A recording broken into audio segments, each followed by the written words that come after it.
All right. So for those of you who've joined us, or do we want to wait? We can wait a few more moments if anyone else wants to join. Yeah. And then we'll start. Sojourner will, well, I can lead us off, and then Sojourner will take over.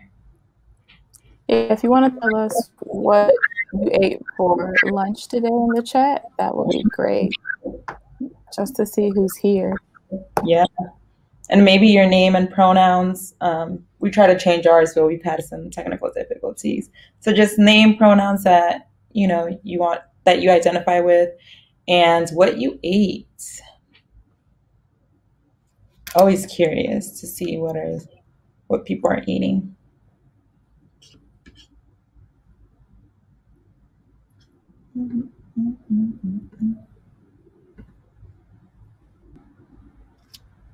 All right, we'll give it a few seconds for people to join and or share what they might have ate today, their names, their pronouns, all that good stuff. Okay, I see we have Lydia, pronouns she, hers, from the UK. Ooh, loaded nachos for dinner. That sounds yum. We have Madeline. If I mispronounce, please let me know. Write a little thing on there so we can make sure we're pronouncing names correctly. Ate some avocado toast. Ooh. Evelyn from Miami-Dade College at Miami. Ooh, I'm originally from Florida, Miami. Yay. Had a chicken salad with shake. Yum. We got Sojourner. What you ate, Sojourner? Some pancakes. I sure did. Yeah, I like waffles. Oh, we have Hillary. Yes, lovely Hillary from Creative Reaction Lab. Ate pita chips and hummus and a tangerine. I think that's how you pronounce it. If not, well, is that Tangerine. We know what you mean. Tangerine. One of those. Okay. Ooh. I had some broccoli, like with broccoli sauce over it, potatoes, some coffee. Still need more food though, of course. Can never stop. So before we begin and have Sojourners kick us off, because we are in a tight schedule, we did want to have a moment of silence for the anti-Asian hate crime that took place in Georgia that killed 6 women. So if you all can just take a moment.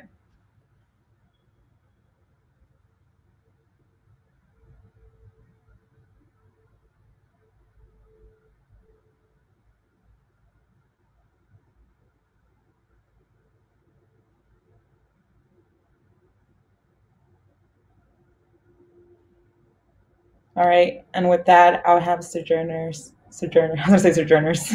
Sojourneys. All right. Hi, my name is Sojourner. My pronouns are she, her, and we are your facilitators for this session on Stop Diversity Statements, Start Amplifying Black and Latinx Youth Power.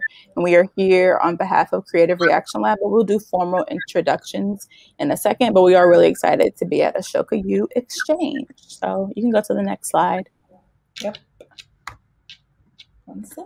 There we go. So we're going to do land acknowledgements to start us off. I ask you to do this now and just encourage all of us to mindfully consider how acknowledging whose land we're on and understanding who has lived on this land and how that population has changed over time, being Indigenous people, and why and how that impacts how we work and show up. So if you're interested in learning on whose land you're on, there's this app called Native Land. It is not perfect. However, it is a way to make that connection. And being somebody from Milwaukee, Wisconsin, which is where I currently am, I'm on Kickapoo land, Peoria, Potawatomi, and Menominee land, who were all forcibly removed. We're all Indigenous tribes forcibly removed from what is now known as Milwaukee, Wisconsin. All right. And I currently reside in Riverside, California, where tribes as Tongvi, Luiseño, Quiche, and Kuish have been removed. And I've also put the app on the post. So if you do want to check out what tribes have been removed from their lands and whose lands are we occupying right now, feel free to do so in the link that I provided. So to start us off, formal introductions. My name is Nora. My pronouns are she, hers. I am a Seeds of Power Fellow along with Sojourner. This is the inaugural cohort, so we're one of the first ones trying to be in the forefront of just having conversations about a lot of the things that are important to us, and how it is that we can do equity work and what that looks like. I am very passionate about impactful storytelling. So thinking about how do we incorporate, or I'll say me, how do I incorporate a lot of the things that I know and that I've learned formally in a way that is easy for other people to understand who traditionally wouldn't be in these spaces. If you want to talk to me, you can talk to me about movies, books, food. That's why we ask. Plants, and of course, more food. I am originally from Miami. That's why I was so excited to see someone here from Florida. And I am currently in Riverside, California, as I said earlier. And I'll turn it over to Sojourner to do her intro. One sec. There we go. Hi, my name is again Sojourner. Pronouns are she, her. I'm also a Seeds of Power Fellow, Creative Reaction Lab, and was formerly a Learning and Education Associate. And I was living in St. Louis at the time in grad school. My background's in international social work and psychology. And you can talk to me about traveling, which I dearly miss right about now, food, books on Black womanhood, and why I love writing, because I love writing.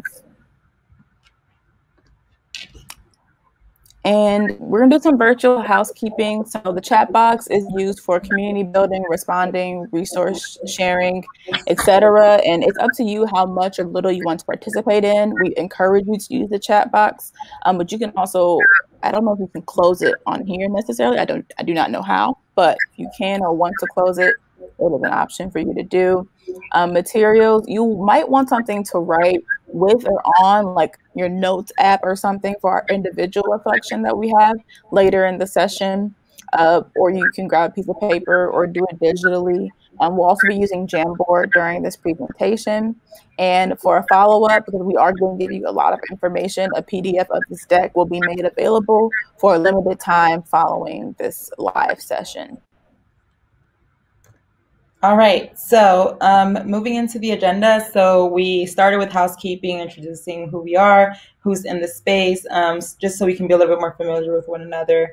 Next up, what we're gonna have is this not activity, but we're gonna go into this thing where we think about intention as opposed to impact. So seeing what that looks like in real time, specifically when it comes down to higher education. And then we're going to go into language setting just to ensure that we're all having a clear understanding of what it is that we mean when we say certain terms. And I'll lead us into that.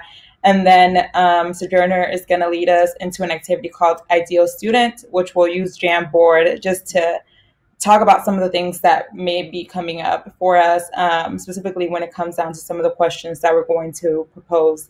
And then after that, we'll go into action steps. And then at the end, if you have any questions, that's when we're going to kind of dig deeper into some of the questions that we didn't address during the presentation. So if anything, I want to make sure that I kind of emphasize, if anything pops up in the presentation at all, please feel free to use the chat.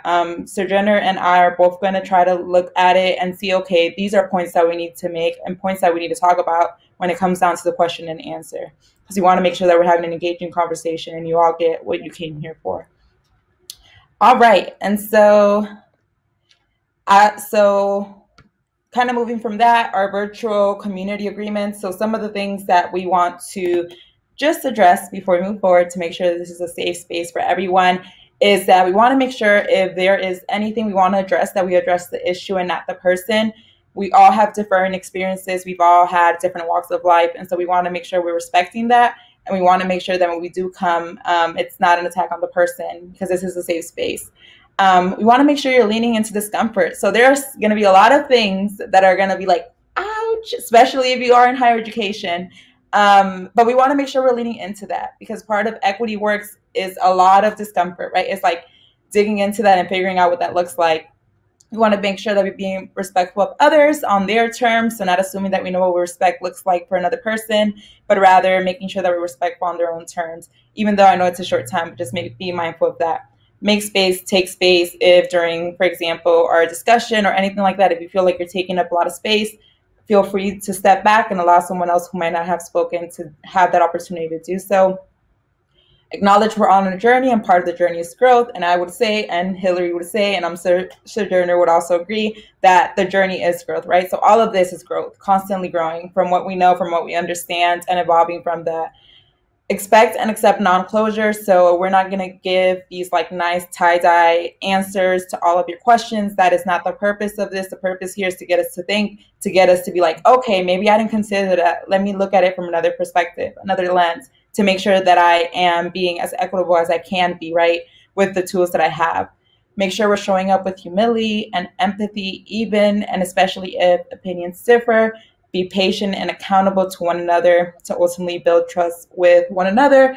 And lastly, make sure that what's said here stays here. So if someone shares with you something that is personal to them or something that is very sacred to them, make sure you're not going on and saying, for example, I'm like, oh, Sojourner said this in this session, or she told me this, et cetera, because that is not mine to share. Of course, whatever you learn here, feel free to take it out, but just be mindful that you want to respect other people and what they're sharing with you in the space.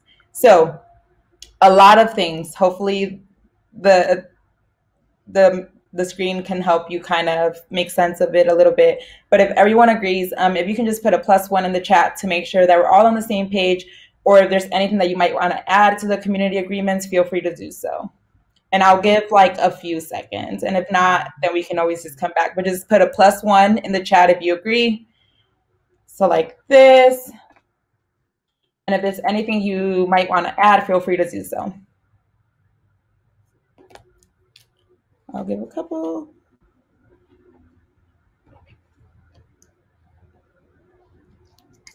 Okay. I see a few. So if anything pops up, we'll come back and address that. So just make sure you put it in the chat if there is anything that you might want to address. So I'm going to have Sojourner lead us into the next portion of this, kick us off. Yeah, so when you think about what brought us to this moment at Ashoka U, talking about Black and Latinx youth power, it's a pretty personal for the both of us. And so we wanted to give a little insight on what that meant, because we have both gone through higher education twice at this point, at the graduate and undergraduate levels. And so that really made us passionate about the topic. So as a Black American woman, my experience in higher education often meant people or the institution wanted me for my skin color, but not for my voice, especially not when I was criticizing or providing reasonable feedback based on my experience. As a first-generation Afro-Latina from a historically underinvested community, I was nothing more than a forgotten quota. But what I mean by that is that I hit a lot of different things for institutions, right? First, U.S. American, first generation, Black, like all of these different things, Latina, all of these things. And a lot of the times in those spaces, there weren't systems that really provided a safe space for me, or really provided somewhere that I felt like, okay, I have the resources that I need to navigate this and to be the best version of myself that I can be in this space. And so why is this important, right? So we shared really small snippets of us. And one of the reasons that we both agreed that this was important is because a lot of the times, when it comes down to higher education, there's an invitation. It's like an invitation, come on over, we got you. But then when you get there, the inclusion and the space is not necessarily equipped to handle differing experiences, differing identities in the way that would be beneficial for us, right? It's beneficial maybe for the other individuals who already have a structure, but what about those people who weren't necessarily traditionally thought about in the design of this? And we'll describe what design is in a bit, but that's why we think it's important, because it can cause a lot of harm, which we both experience. And if we're not careful, it can continue to perpetuate this idea that we want you, but once you're here, we're just not going to treat you how you should be treated. Did you have anything to add, Sojourner? Yeah, and so a lot of the times too, we come from these backgrounds that people say they want on their website, or use words like equity, justice, diversity, inclusion. But then when they get people who fulfill those identities, we're kind of left with like, wait, y'all said one thing on the website, but then we got here and the environment was totally different. So that's going to lead us into a reflective activity called Higher Education Says This, Then Does That. And these are some examples of how that has shown up, not necessarily for us personally, but from what we found that we know to be true as people who live through this experience. So the first one is from an article from the Atlantic called Higher Education Should Lead the Efforts to Reverse Racism. That's from the first quote, and it's from three professors, Professor Friedman, Professor Henderson, and Professor Tracy from Maryland. And they said that we hold out to our the promises of an enriched life and social mobility. So that's what higher ed says. But then we had a Berkeley professor call out higher education and say what they actually do. So in his 2019 book, he said that naming our poor 6-year graduation rate of 60% from full-time freshmen at the bachelor's degree, granting institutions the college dropout scandal. And if 60% is a scandal, what do we call the rate for Black students, which is 40%? It would be simplistic and wrong to conclude that our students of color are failing, and must admit that higher education is failing them. And then that's one example. And then a second example, this was from Inside Higher Education, where higher ed says we foster a sense of shared responsibility. However, students say otherwise. So students who aren't fighting these fights, and this was actually from a Black student at a college or university, who was saying that they don't have the luxury to just be a college student. It's like a whole other job. And by that job, they're referring to addressing racism on their own campus, added on to just trying to be a student. A lot of times, student leaders who are from marginalized groups, we exhaust ourselves, our grades drop, our mental health is at stake, and a lot of people have even gone as far as dropping out because of the mental burden that being a marginalized student leader comes with. So we're put in these spaces that said they're open and, we're going to take responsibility, but a lot of the times it's the Black, Latinx, brown students who are the ones who have to carry the burden of being responsible for not only their education, but also the racism that can come with it. We bring this up because a lot of the time student distrust and disconnection are created and maintained when institutional actions fail to reflect university statements. So all the words that I mentioned earlier, are all on the website. We foster all of these things, but when again students get there, that's not how we feel when we get there. And so we want to talk more about that, because it's like, where do we start? We know these issues have been persisting.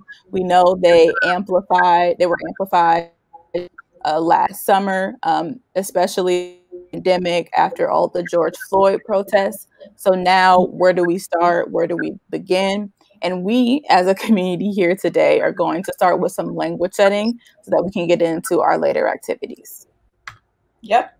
So thank you, Sojourner. We're going to keep rolling it over. So this part, I'm sorry in advance. I'm going to talk a little bit more than I like to, just a bit, but I promise we'll get into more interactives very soon after that. So the reason that we bring up language setting is because we want to make sure that moving forward, we're all on the same page. Because, for example, if me and Sojourner have two different definitions for what equity means, we can be working all we want together, but if we have two different assumptions of what that looks like, then the results are never going to be beneficial for anyone, I would say, right, in that. And so with that, we're going to go over some terms that we're going to be using throughout the session. So the first one is power. And we define power as the capacity or ability to direct or influence the behavior of others or the course of events. And so when you think about that, it's not necessarily that it's good or bad. Oh, I hear echo. I think Sojourner is it? No? Okay, just making sure. So it's the capacity or ability to direct or influence the behavior of others or the course of events. So thinking not so much of power as a negative or positive thing, it is just, it's neutral. It depends on how we use it, who uses it. I know when we think, for myself, I think a lot of the times like power, I had a negative connotation in the past because of a lot of the things that I've seen people with power do, where that's create structures that are racist or maybe have communities in certain spaces because of the power that they held over them. So let's go to the next one, power over, which is what I said. So thinking of power over as a limited resource. So thinking about before, power is neutral. It's not good or bad, right? but we think about this idea of power over, and power over is often driven by fear. So someone who's like, this is a limited resource, like we're almost out, I need to use it as best as I can to make sure that I'm quote unquote on top, right? Like this hierarchy. So thinking about power over for this session as a limited resource, something that is scarce, something as a form to control other people, to be able to whether exercise your, like move yourself forward or do things of that nature. And the next term that we're going to define is bias. So thinking about favoritism for or against one thing, person, or group compared with another. So this is really important because this is something that we all have. I do not care where you are. If you are a human who's had lived experiences, who's had anything, right? And we've all had lived experiences. We've all had stories that have shaped the way that we see the world. Then we all have biases, and we all have to be mindful of that, because if we're not, they can be harmful to other people. And so this is something that we want to make sure we're thinking about when we're doing the activities that are going to be presented later. So the other term that we're going to define real quickly, as quickly as possible, is living expert. So thinking about people with lived expertise. Oftentimes when we think about experts, quote unquote, little, hand signals, we think of people who have, whether degrees or maybe have had certain experiences in the more traditional sense that make them more knowledgeable than others. I think about, for example, myself, I have a master's in social work, so that to some extent would make me somewhat of, I guess, an expert in whatever that is. I would, beg to differ. But here, when we talk about living experts, we think about people who have lived experiences, people who deal with inequities constantly, day to day, who experience it, who live it, and who are, at most of the time, best equipped to address them. And then living expertise is another example of what that looks like. And then the next term that we're going to identify, and if I'm not mistaken, the last one, or it's not the last one, we got a couple more, but it's academic and professional expertise. So this is the one that has like the 3 letters. So thinking about the doctor or the lawyer or all of that, right? These are the people who have had formal study on a certain subject, on a certain thing. And this is what traditionally we think about when we think about expertise. We think about people who have had a traditional, quote unquote, study or a traditional form of understanding a certain topic or certain things and have lived through that in a more structural sense. And so after that, we have humility. So this is something that we're going to hopefully exercise a little bit moving forward in our activity and just hopefully in general in life. So humility, the way that we define it, is putting the needs of another person before your own and thinking of others before yourself. A great way that I think about this is, for example, if I'm in a space and I know that the things don't pertain to me, whether because I don't have the living expertise, maybe I'm not the best person, having humility is saying, oh, you know what, maybe this other person can come and this other person can do that because they have lived expertise with this, they have direct experience with this, and so I think they're best equipped. And so knowing when it is that you can call yourself out of certain situations and kind of turn that over to another person that might be closer to that problem or thing that you're trying to address. And the last one that we're going to be talking about is design. So I mentioned design earlier. And oftentimes people think about like traditional design, people who went to, the arts, they're all of that, all this good graphic design, all those cute designs, which are great. But for our purposes, we are going to be thinking about design as the intent and unintentional impact behind an outcome. And so if you've ever created a program, if you've ever had maybe like a group of people put together, anything that you've created, right, that has done anything and created some sort of impact towards someone, you are a designer. And we all have the power to do that. And so this is one thing that we have to think about, is like the intent and unintentional impact behind that. All right, that was a lot. Let's take a breather. I'm sorry. I literally hate going through it, but I think these are good for us to address. So why do these terms matter, right? These are things that we want to think about. Am I almost done? No, I'm not almost done. We need to think about, right? So why do these matter? So these matter because if systems of oppression, inequities, inequalities are designed, and again, thinking about design in the sense that it is the intent and unintentional impact behind an outcome, then they can be redesigned, which is hopefully what we will start to do, or at least think about today, right? Because we're not going to give you all the answers again. But hopefully this can kind of get you to think about what are some ways in which we can redesign this. All right, and before I turn it over to Sojourner and take a breather and a nice jug of my water and drink it, just kind of to finish us out on this section of language setting is thinking about why this matters, right? So when we think about, I see a lot of people here who are directors, co-founders, who are doing really big things in higher education spaces, thinking about the power that you have over students, right? Especially Black and Latinx, Black and Brown students, right? Thinking about the fact that to some degree there's a hierarchy in these spaces, and thinking about always like, okay, how is my power showing up, or how am I showing up, or what biases am I holding in this space? These are all things to consider, and why this is important for you to really take in and start to think about. And because of the power, right, you have the power to affect the outcomes. So you're a designer, whether you think or maybe didn't think about it before, you have the power to impact outcomes. So thinking about this moving forward. And then the last piece that we have is a quote by Tema Okun saying that the longer you swim in a culture, and in this case, I think about like cultures that are embedded in hierarchy, white supremacy, all of that, the more invisible it becomes. So becoming more aware of this culture, and I think about higher education, it does have a culture, and thinking about, okay, what are some of the things maybe that I was floating in that I didn't like realize before, and how can I start to shift this? How can I become a source of agent for these youth, for these students, for the people that are in these spaces that need it, and how can I use my power to help them in that space? A lot. But with that, hopefully it would help you with the activity that we're going to be doing next, which Sojourner is going to be leading us into. Thank you, Nora. So we're going to talk about what does it mean to be an ideal student. And this is the part where we are going to be using the Jamboard, but not quite yet. We have some questions first. Next slide.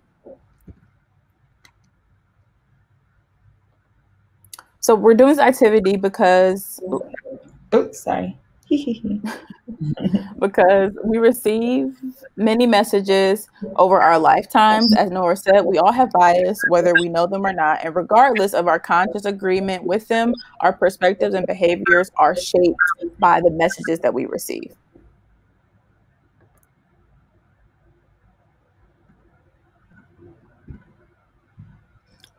So we want you all to do some individual reflection. Again, you can get your phone, you can just think about it. We're giving you a few minutes to do it, but I'm going to say them first. So what are some of the messages you received about who is an ideal student or student leader? And what are some of the narratives that you've heard about Black and Brown students or Black and Latinx students as well? So Nora's going to put those questions in the chat, and we're going to give you some time to reflect on them. And then Nora, you can go to the next one too when you're done.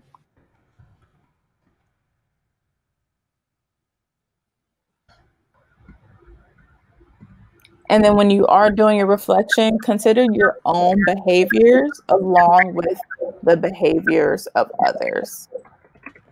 We're going to put the questions in the chat, and we're also going to give you some process as well. Ooh, yes, we are. Sorry. Very good.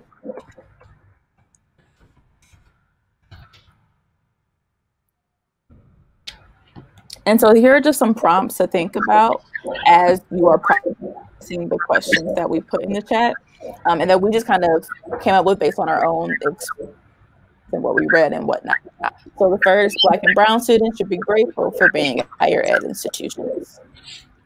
Professors are the only experts, meaning their level of education determines the value you bring to a space. So again, between lived expertise and professional academic expertise.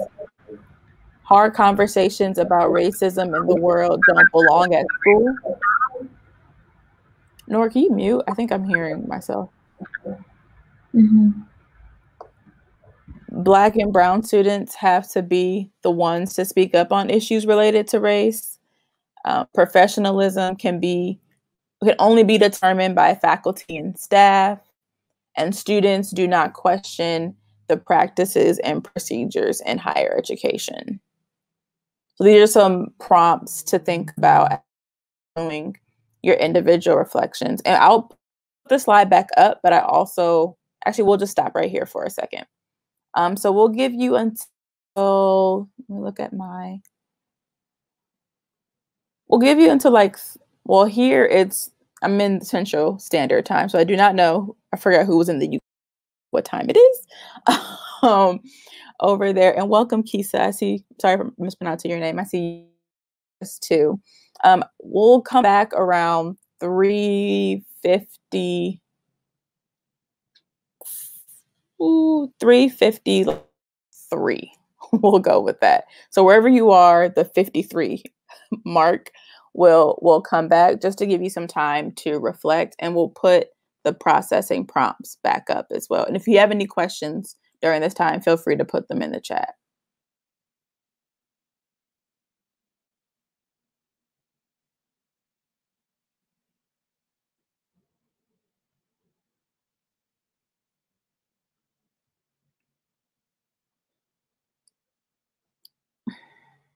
As you're starting to wrap up that part, I'm going to explain the next part. You can go to the next slide, Nora.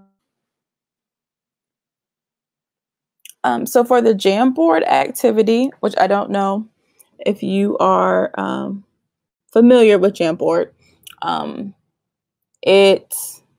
we'll put the link to it in the chat too, just so we can explain it. But if you go to the Jamboard link, you'll see slides 1 and 2, and then on the 4th icon on the left, you will see a post or a sticky note, post-it note, whatever you call it, and you'll type one of your reflections to the question there, one reflection per sticky note, and then on the 3rd slide, you'll use the pen option, which is the first icon on the left sidebar, and circle the feeling.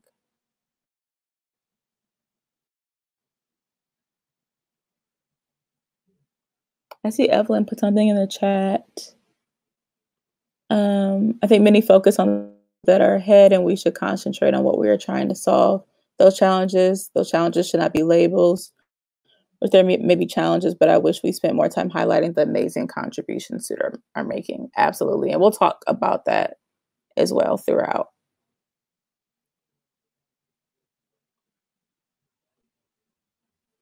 I see, Sojourner, there are 2 people currently on the link. If you all can just hop on the link and let us know whenever you've gotten on there.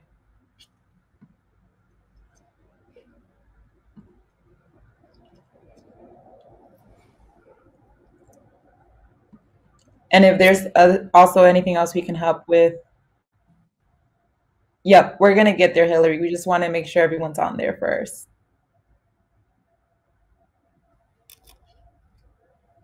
Thank you. All right, Sojourner, I'll hand it over to you. Yeah.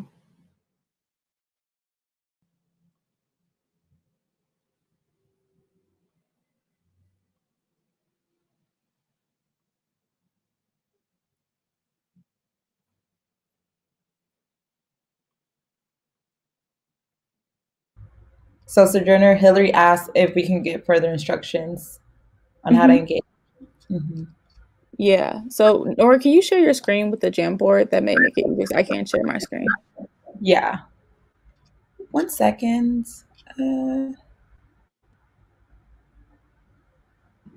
Yeah, and per slide, you can put however many you want per slide. There isn't really a limit. It'll be nice to get like 2 per slide, but if you look, I think for the most part, people have it, but that's the post-it, and then you can just post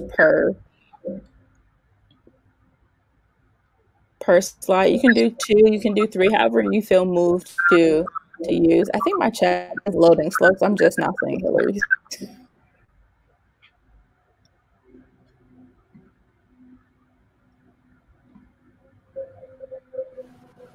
And then So once you go to the first, I was gonna say, so like just to show what that would look like. So you press here, there's a sticky note, and you can type something.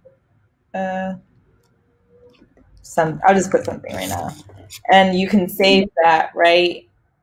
And once you save it, that's one. It's on here, and you can just move it around for this particular question. And you said 2 sticky notes, right, Sojourner?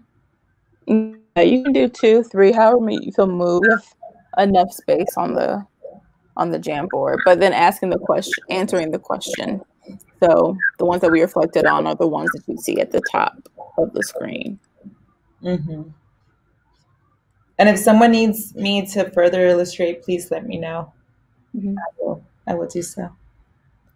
And then can you go to the second one at the top? So if you put your Post-its on the first one, you go to the second one.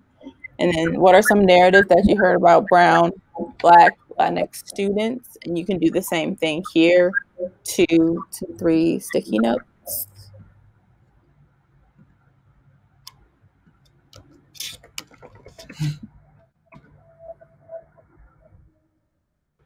For example. Mm-hmm. And then if you need to erase, here we go. Can you erase? That's only for when you write. Oh, I wanted to erase it. So we'll stick with sticky notes. Surprise.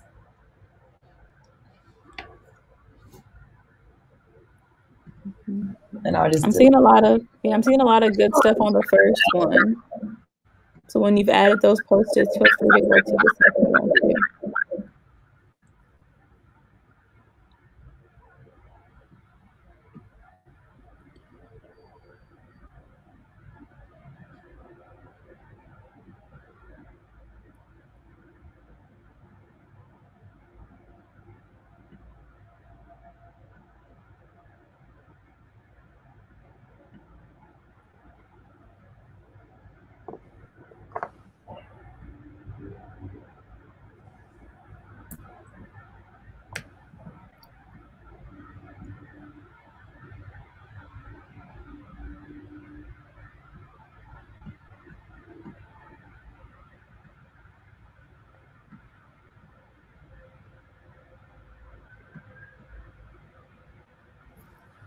Let's see.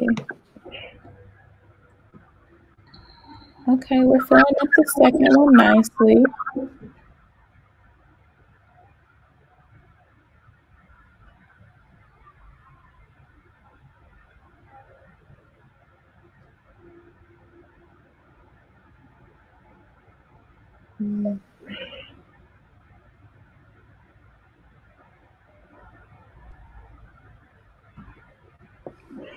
If you haven't moved to the second slide yet, feel free to do so.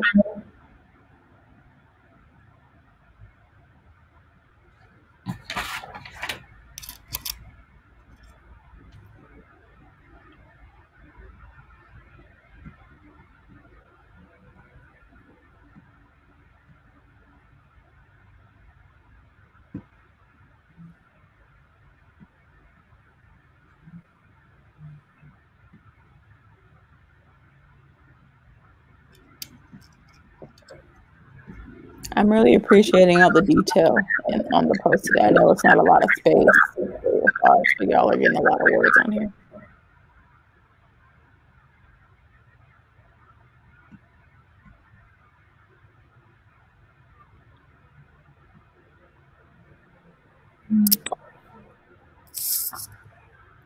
And then, Nora, do you want to go to this third slide? So if you put your Post-its on the first and second one, you can use the pin one. So if you go up, Nora, to the left, top left first icon, you can circle what feelings came up for you during this exercise.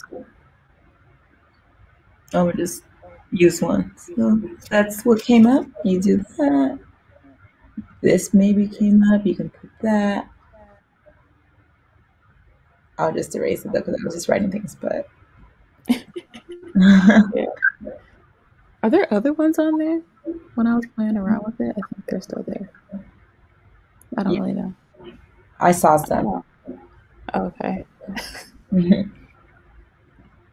All right. Yep. Mm-hmm.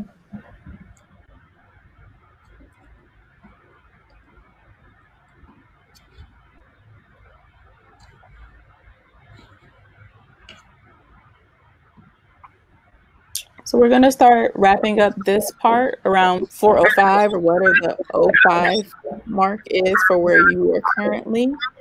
So feel free to put any last thoughts or feelings on the slides, and then we'll go into breaking it down a little more and just seeing what you all came up with.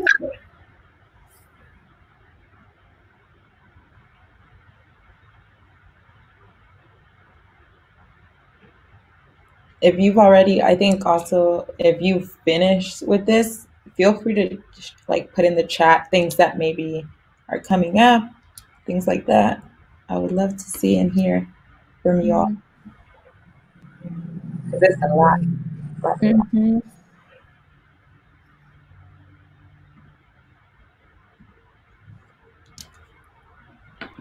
So I'm just going to start from the first slide. You can continue to put. Nora, can you mute again? Thank you. I'm gonna go through the the slides just to call out anything, and if anything is coming up for you, feel free to put it in the chat. Mine is loading a little slow, so if Nora sees it before me, just hit me. Let me. um, I can see it. Did you want me to okay. start first up? No, I'm gonna go through the slides first. So the first thing, some message that you all said you received about who is an ideal student or student leader. Whiteness and Eurocentric standards are ideal. Eurocentric ideals in regard to articulation and language, which relates to someone else who said well-spoken, no accents or slang. Someone else said ideal students do not challenge faculty and admin, they just follow instructions. They get good grades, are self-directed, well-rounded, curious, good writers, good test takers. They have a quote unquote natural intelligence. Someone else mentioned grades and getting good grades. Someone said people who have done a lot of extracurricular activities are ideal students. Absolutely. As someone who did a lot of them, yes. The ideal good student leader participates through sanctioned groups and are voted in / approved through institutional policies. They're highly involved, academically committed, well known across many student networks. Conformists as students who identify structural barriers or violence are problematized. Able-bodied, so accessibility privilege, the ability to choose a cause rather than living a cause and having no choice. All really great things. And great in the sense of that they're being observed. And we're going to talk more about how to rectify some of this going forward. So we're going to go to the second Jamboard that you all put your thoughts on. And it was, what are some of the narratives that you've heard about Black and Brown students in particular? So you've heard they're not prepared for the demands of higher education, have higher dropout rates than white students, have to work or have children, so can't be as dedicated to schoolwork, stereotype threat, challenges to adjusting to a PWI or predominantly white institution, resilient / need help, work twice as hard, first gen and or low income.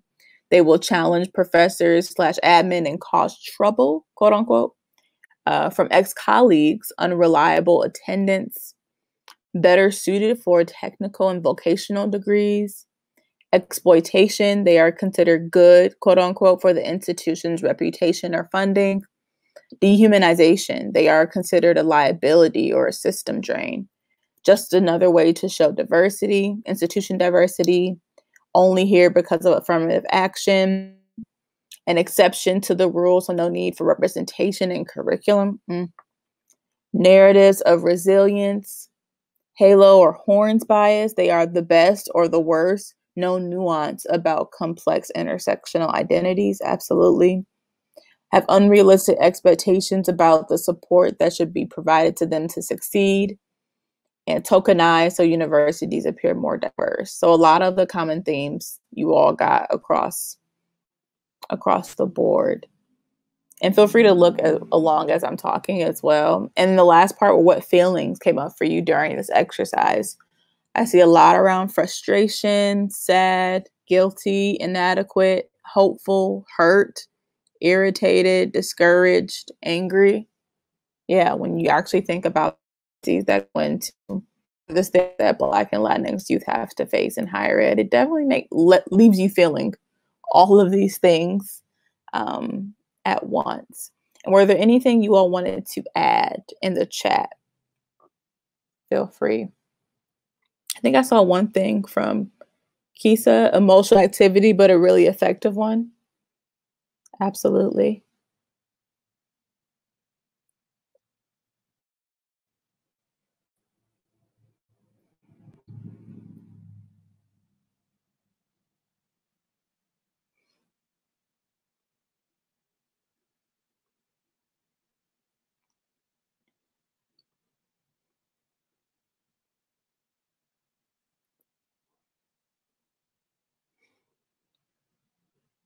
I'm not seeing anything, but if anything does, feel free to pop it in there. We want to keep it going because we know we see this timer in our upper left-hand corner telling us how much time we have left. So we know, like, yes, Nora, you can go to the next slide. Like, yes, this is uncomfortable. When we were creating the presentation, we were trying to figure out in what ways, we could talk about these things. And there was no way to do that comfortably, especially as people who have lived through a lot of things that you all named. And yes, so we know this is uncomfortable, and it is what needs to be done to amplify Black and Latinx youth power in higher education. Because if it's uncomfortable for us to just talk about it and name it, imagine how uncomfortable it is to experience it. And so we want to show you, this is an example out of the University of Missouri and Columbia. And this was in 2015. I was actually I was an undergrad during this time. And I remember this happening because I felt a ripple effect because I was in the neighboring state of Illinois. And this is an example of what happens when the voices of Black and Latinx, in this case, this was predominantly Black students, but it's so applicable across identities, go unchecked and unheard. And a lot of the times people think, oh, like, we don't speak of, like, no, it comes out of nowhere. But a lot of the times it's a ripple effect of not going unheard, going to the people who say who we're told during orientation to go to and not really seeing much return on the result, or asking for help and not receiving, or asking for guidance and not receiving it. And so after multiple students brought up instances of being subjected to racial slurs and mistreatment, the student body launched protests and called for the resignation of then President Tim Wolf due to his inadequate response to support students of color. And it was successful as the president resigned shortly after. So this is what happens when all of these things go unchecked. Protests go out and people demand change. And while change can be good a lot of the time, especially when it's coming from people who are affected by the issue, this is like a very extreme case, and it doesn't need to get this far. And so we want to offer some possible interventions or strategies that you all could use so that it doesn't get to this point where students are so frustrated that they get to this. While I believe in protesting and organizing, if we can prevent this kind of emotional labor on Black and Latinx students, I'm all for that. So we're going to talk about, I'm passing to Nora, and she's going to talk about how to apply some of the things we've been talking about in amplifying Black and Latinx youth power. Thanks, Jenner. So yeah, it's been a lot. So now what we're going to do is just think about the way in which we can apply what we've talked about, and how can we move forward, right, with all this information and having this kind of throw up like this vomit of things that we already knew, right? Because we've seen it. A lot of people have seen it and it was conceptualized. But how do we move forward now? So one of the first things that we think is important is to challenge the language that you're using and thinking about the biases that are embedded in them. So a lot of the times, right, I know I've seen it. It's like, oh, I have a solution for this problem. Even the term problem, right? Like it's like, oh yeah, I know exactly what they need. I have a solution, and then going and using that, right? So thinking about um, an approach to something, because when you think about, especially when in equity work, one thing, there's not one shoe size fits all, right? People have different experiences.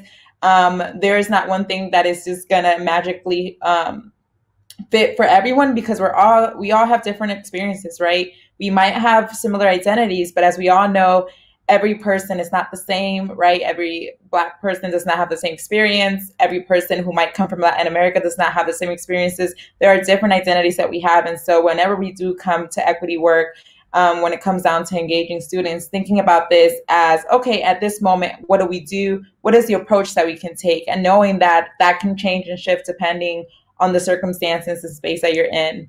Thinking about co-creators versus beneficiaries. So thinking about co-creation, are we saying, okay, you're a co-creator with me, I'm not like your professor, or you're this and you're just here, right?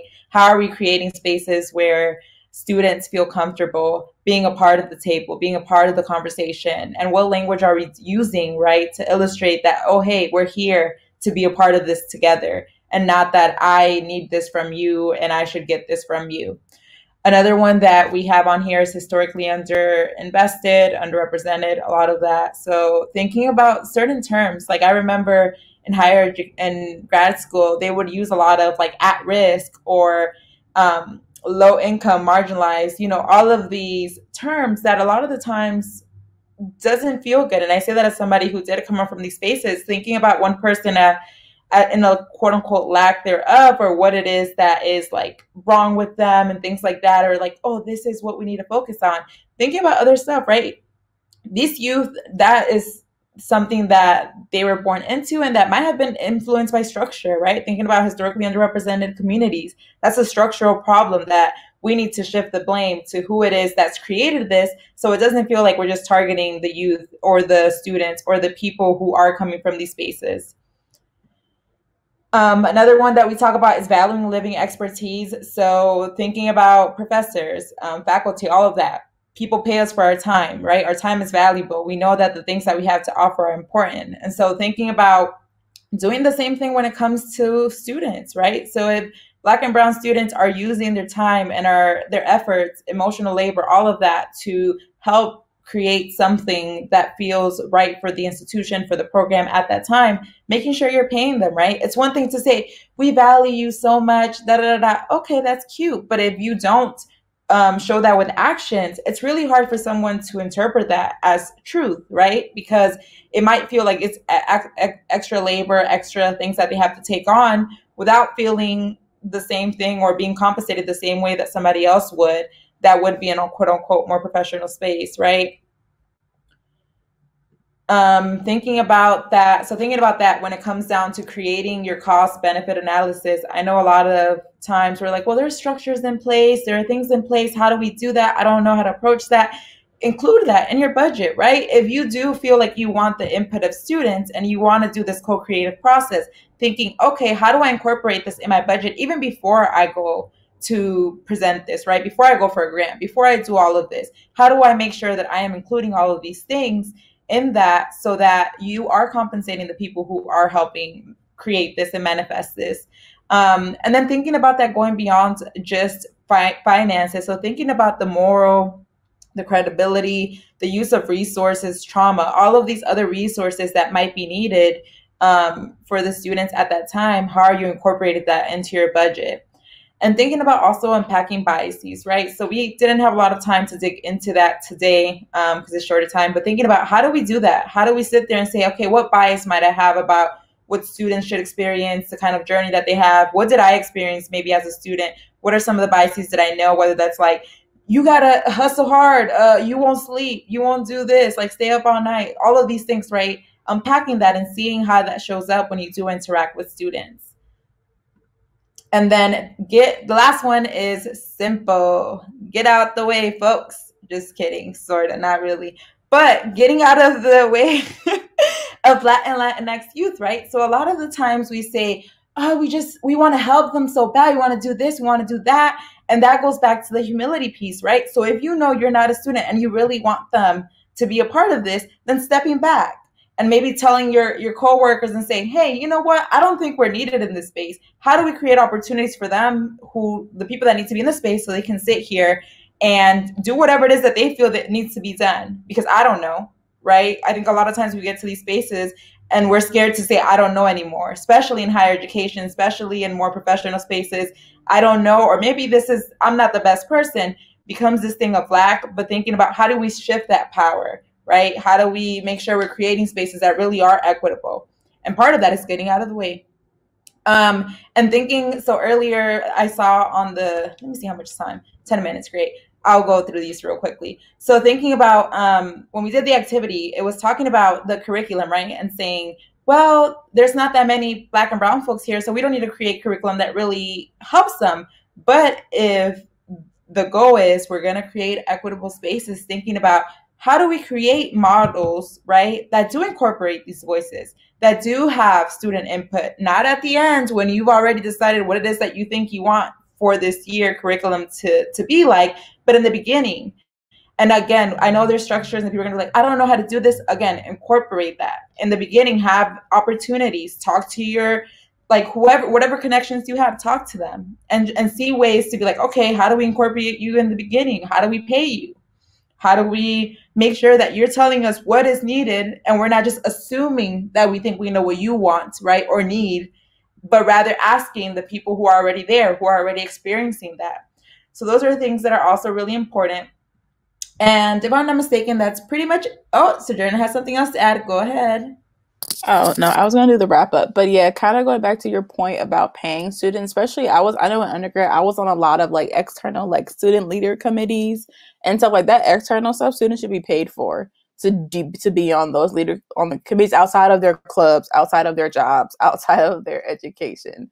So that's just one example that I think looking back on it as a broke college student who went like to happy hour on like Tuesdays at the sushi spot, like it would be nice to have extra money to do that. And if I'm giving some emotional labor to the institution, it would be nice to receive compensation for my time.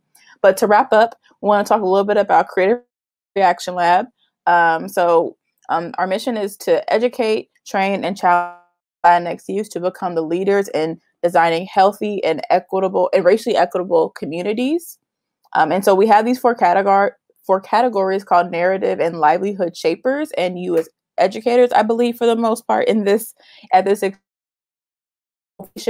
also think these are our focus areas for co-designing for racial equity. So calling on educators and public service officials, people who work in health and healthcare, and media and technology as well are all lumped into that title of narrative and livelihood shapers, because you are literally shaping the future, especially through education.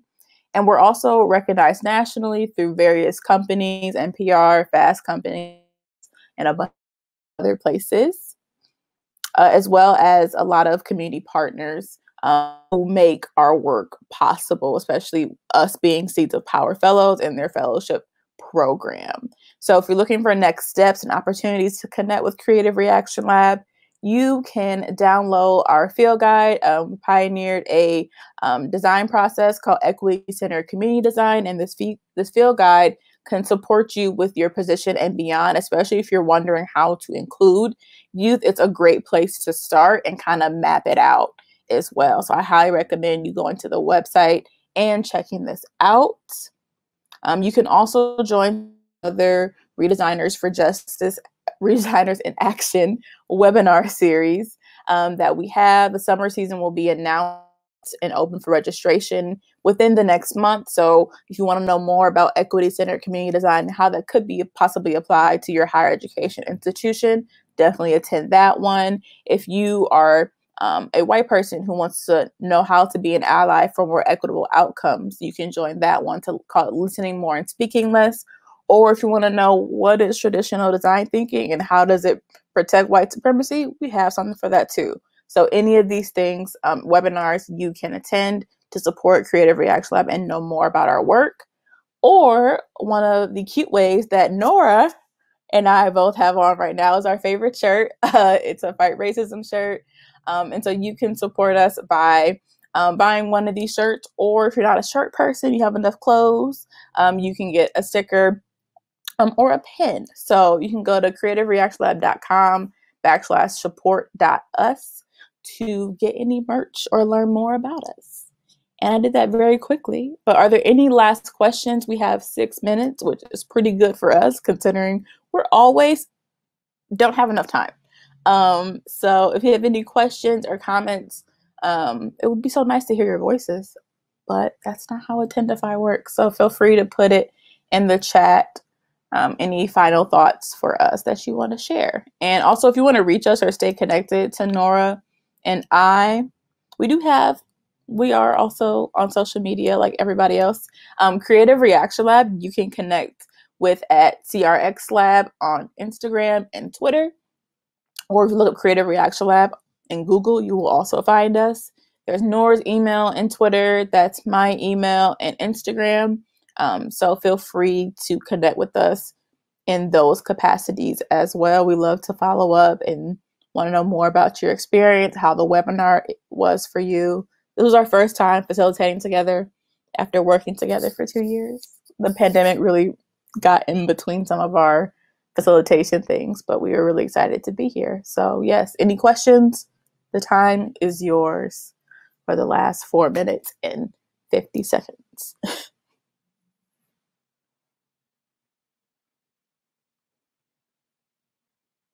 You're welcome, Kisa. Thank you for being here.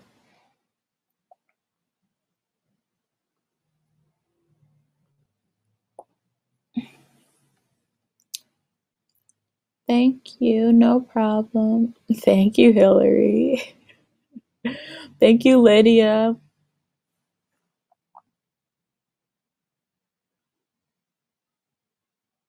Thank you, Jason. Thank you for being here. Oh, I see Kelly. Thank you. No problem.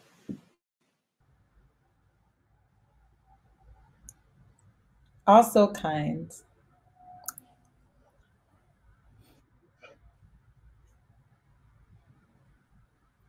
Okay, that's great. I was hoping for questions, but I'll take no questions. Yay! Kisa purchased the field guide. Excited to learn more about your work and will likely email. Wonderful. Yay! Yeah. Oh, Evelyn, thank you so much. You give me a lot to think about. Jenna said, we're awesome. Thanks so much for the presentation. Learned so much. Y'all are so nice. This is great. Madeline said, thank you so much for speaking about this important topic.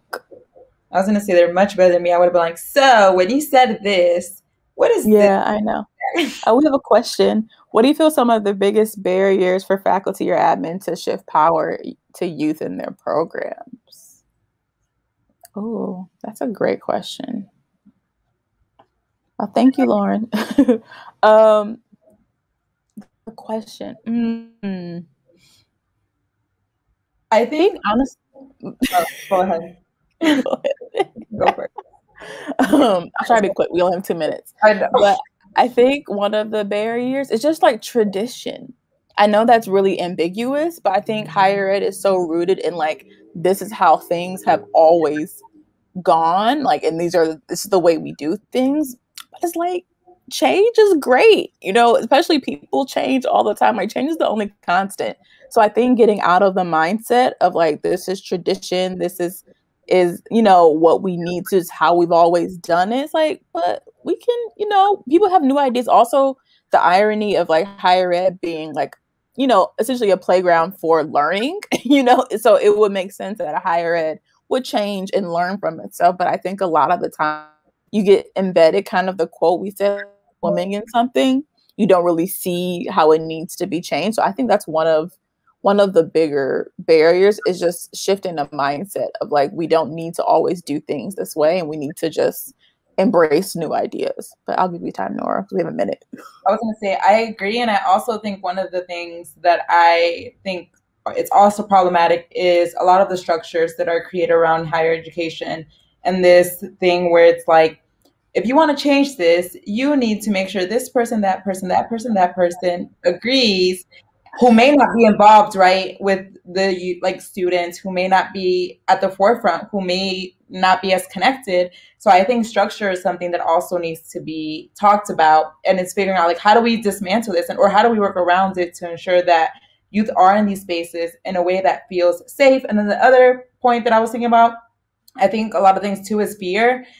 Fear that maybe we won't have a job as higher educators or maybe as faculty if we give all our power. Well, what am I going to do? You know? So I think that might be another thing too, which goes down to the mindset that you were talking about. We got 15 seconds. I think I was good. That was great for us, and we like to talk. Thank you for the question. Yeah, it was nice being with you all. I think we're going to get kicked out or stop, but thank you all. Oh, they give us time to get out. Oh, that's nice. Oh, okay. Not, I thought they're going to kick us out at 10 minutes. Okay. Oh, wait, we have another question. Okay, so you can stay here. Yeah, we can stay here. They give us 10 more minutes, so we're going to stay. Okay. So how would you encourage students to have a voice? I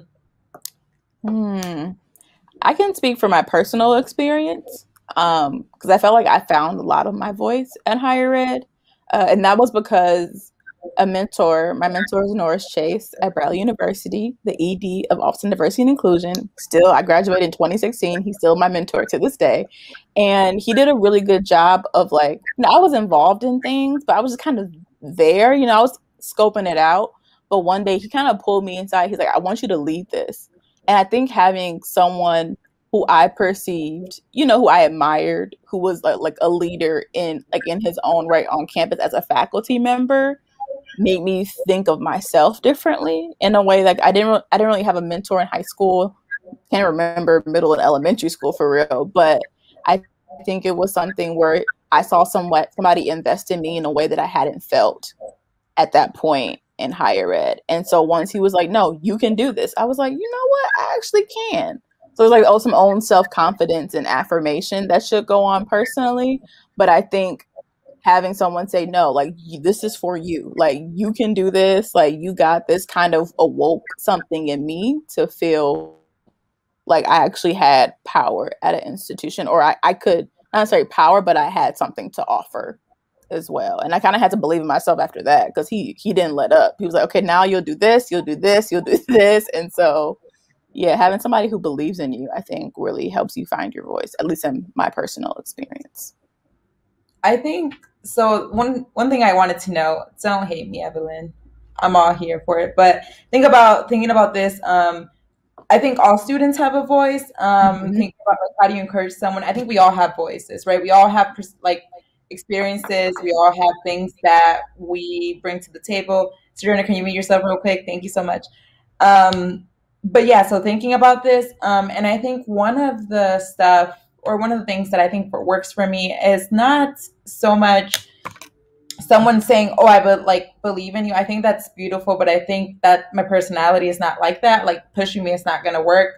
But I do think it's providing a space that feels comfortable. So for example, we talked about sharing power and being very open and transparent when maybe we don't know stuff. So I'm thinking about traditional classroom. If you're in a classroom and someone talks about an experience, maybe opening, or maybe not that setting, but in a smaller setting, right? Opening that up and saying, what do you need? Or what do we all think you need to help you get to that space? What is it, something that you envision, or what is something that you think is beneficial for you to talk about, right? Because again, everyone has a voice, but we have to be conscious that everyone might not want to talk about the same things or have a stake in all of the things. It's like, I don't want to be the education forefront, and that's okay. So just producing spaces that feel comfortable and being very genuine and open, like, oh, hey, like, I haven't heard from you. I don't know all of it. Do you mind sharing your expertise? Do you mind sharing what it is you know? And if they don't, also respect that, just an aside. But I think those are some things too, just providing that space that feels comfortable. Yeah. And I think honestly, for me, the space came first, because like I joined something he was in charge of. And so I already felt comfortable. And then it was like, okay, now you feel comfortable, go ahead, do this. And I'm like, okay. And that was it. the rest is history.